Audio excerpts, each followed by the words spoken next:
Hello, in this class we're going to discuss fair housing laws. We'll cover both federal fair housing laws and fair housing regulations specific to Michigan. The road to equal housing opportunity and fair housing laws hasn't been a short journey, and it hasn't been an easy one for the people it helps to protect. The biggest thing to remember is that the journey isn't over. The results so far have been good for everyone.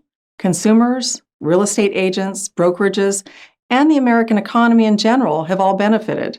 Fair access to housing is good business. We're going to begin with a general look at what fair housing is. Some of the discussion will look at the history of fair housing and federal fair housing regulations. Then we'll briefly study the effects of fair housing regulations on the real estate industry and the reaction of the real estate industry to fair housing regulations. Then we'll move on to an overview of the Fair Housing Act. From there, we'll examine the other fair housing regulations and presidential executive orders. The class will close by talking about Michigan's fair housing laws. This includes the Elliott-Larsen Civil Rights Act and the Persons with Disabilities Civil Rights Act. An understanding of fair housing regulations allows a real estate professional to both comply with the law and to be successful. Fair housing is a term that refers to efforts, including state and federal laws that are intended to make sure that all people have access to real property and property ownership. So why do fair housing laws exist? In general, fair housing regulations were put in place for two reasons: to allow everyone the opportunity to have a home, and to create a fair real estate market where features like skin color or physical ability aren't qualifications for property ownership. The United States is a diverse country with many different cultures and ethnicities. Discriminatory practices that kept certain cultures and ethnicities from owning property had long-ranging effects. Those kinds of practices were not only unethical, but harmful in ways that can still be felt today.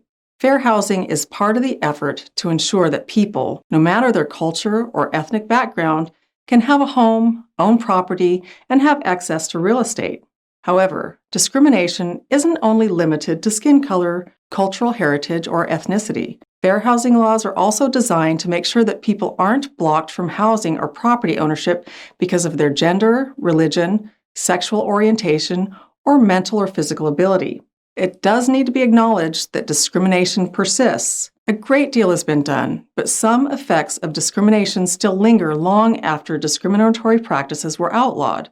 Most of the efforts leading up to the passage of the Fair Housing Act were intended to stop discrimination based on race. Despite this, some people still experience difficulty in getting fair access to real estate due to their skin color. On top of this, discrimination isn't restricted only to race or ethnicity. Gender, sexual identity, and disability can also keep a person who is otherwise qualified from being able to own real estate.